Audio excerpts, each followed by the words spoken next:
وہ ماں بہنوں بیٹیوں کی عزت کرنے والا ہے، وہ لوگوں کے اندر برابری کے ساتھ انصاف کرنے والا ہے۔ معیار یہ ہوا کرتا ہے میاں صاحب، معیار یہ نہیں ہوتا کہ کون سا امیدوار کتنا طاقتور ہے، کون سے امیدوار کا حسب و نسب زیادہ ہے۔ معیار یہ ہوتا ہے کہ اس امیدوار کی پچھلی زندگی دیکھی جاتی ہے، اس کا چلنا پھرنا دیکھا جاتا ہے، اس کی گفتگو کا انداز دیکھا جاتا ہے، اس کے غریبوں سے معاملات دیکھے جاتے ہیں، اس کے کاروبار کے ذرائع دیکھے جاتے ہیں۔ یہ معیار طے کرتا ہے کہ یہ بندہ جس کے ہاتھ میں ہم اپنی قسمت پکڑانے والے ہیں یہ ہے کیسا۔ اگر صرف مداری ہے جو آج ہم کو لچھے دار باتیں سنا رہا ہے تو پھر آنے والے 5 سال میں یہ ہمیں نچائے گا، ہمیں اس کے علاوہ اس کے پاس دوسرا کوئی کام نہیں ہوگا۔ اسلام نے کہا ہے کہ گواہی سچائی کے اوپر دو، ایمانداری کے ساتھ دو، دیانتداری کے ساتھ دو، تو ووٹ تو گواہی کا نام ہے۔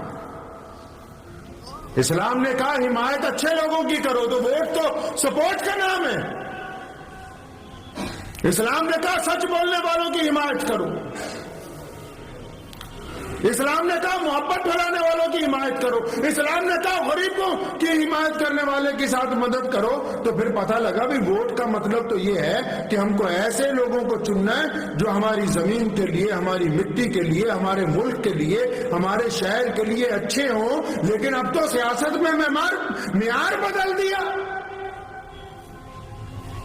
اب تو جو جتنا زیادہ دبنگ ہوگا اس کو کہتے ہیں اتنی زیادہ ووٹیں دیں گے ہم،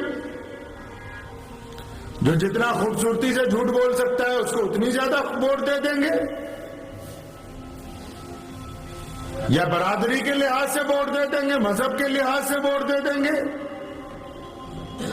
اچھا جب ہم غلط ووٹ ڈالتے ہیں پھر ہم یہ سوچتے ہیں کہ جناب ہم نے تو بڑا کمال کر دیا، کسی کو پتہ نہیں لگا۔ کوئی آتا ہے ہم سے سودے بازی کرتا ہے کہ 1000 روپے کی ووٹ لے لو، دے دو مجھے، 2000 کی ووٹ دے دو، شراب کی بوتلیں لے لو ووٹ دے دو، بریانی قورمہ کھا لو ووٹ دے دو۔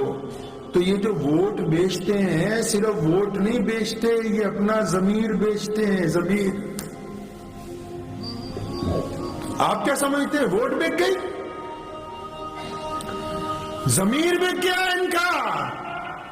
وہ ضمیر جو آنکھوں میں شرم لاتا ہے کہ یہ میری ماں ہے، یہ میری بہن ہے، اس کی طرف گندی نگاہ سے نہیں دیکھنا، اس ضمیر کو یہ 1000 روپے میں بیچتے ہیں ان ظالموں کے ہاتھ جو کل کو ان کی ماؤں بہنوں بیٹیوں کی عزت نہیں کر سکتے۔